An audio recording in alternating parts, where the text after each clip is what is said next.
Good morning, Borodar. How are you this morning? What's on your mind? I'll tell you what's on mine in a minute. But I hope you had a good weekend.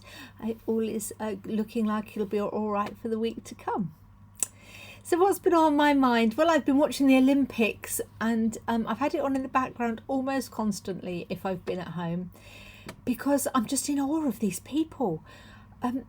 The cyclists, particularly around the velodrome, the Madison, they are people who are incredibly brave. I'm watching the climbers, the boulderers, and thinking, how do you hang by your entire body weight with just your fingers? And all the more traditional sports as well. I'm just in awe. And I have to confess to feeling a little bit inadequate as well. Because I'm sat there thinking, well, what do you do, Sally? What difference are you making? What do you excel at? And, I do a few bits around the village on my bike. And, the kind of work that I do and the kind of way that I've invested my life into trying to be a good servant of God. But when I look at people diving off a 10-metre board or running a marathon or a triathlon or pole vaulting, I'm just thinking, I couldn't do that. And it makes me feel a bit inadequate. And I thought, that's not so different to general life, is it? We look around and we think, oh, gosh, they've got a real gift for singing, or that person seems so popular, and we're constantly comparing ourselves to other people. And what a really unhealthy thing that is to do.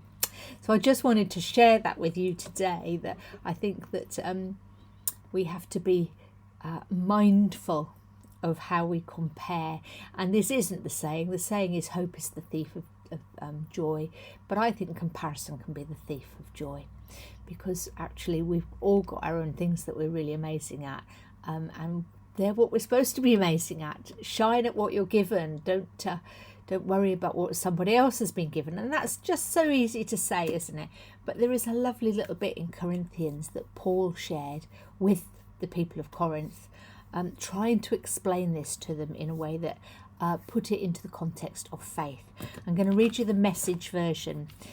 It's quite a long section, and it begins by saying that the body's made up of many parts, limbs, organs, cells. No matter how many parts you can name, it's still one body. And I love that idea. So I do what I do, you're doing what you do, and then we've got the divers doing what they do, politicians are doing what they do, doctors and nurses are doing their thing, and all of those are parts of the body of humanity.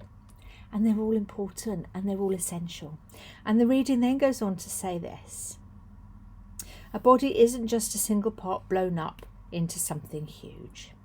It's all the different but similar parts arranged and functioning together.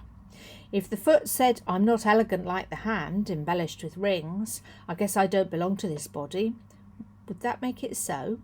And if the ear said, I'm not beautiful like the eye, limpid and expressive, I don't deserve a place on the head, would you want to remove it from the body?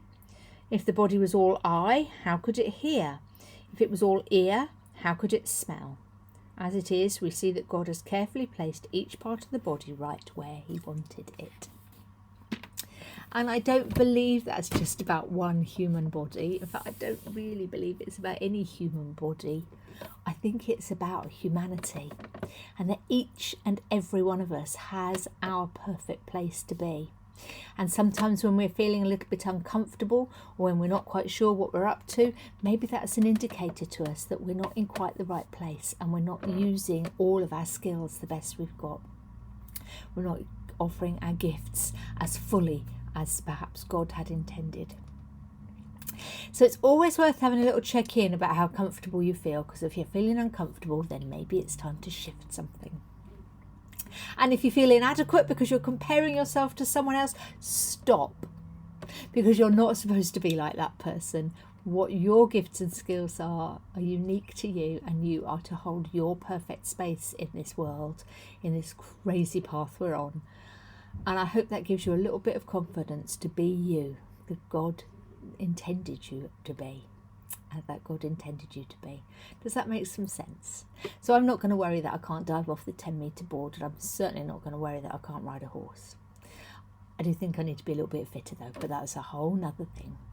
Hey, I hope you have a good week. I shall see some of you, I'm sure. Lots of love and God bless. Bye bye.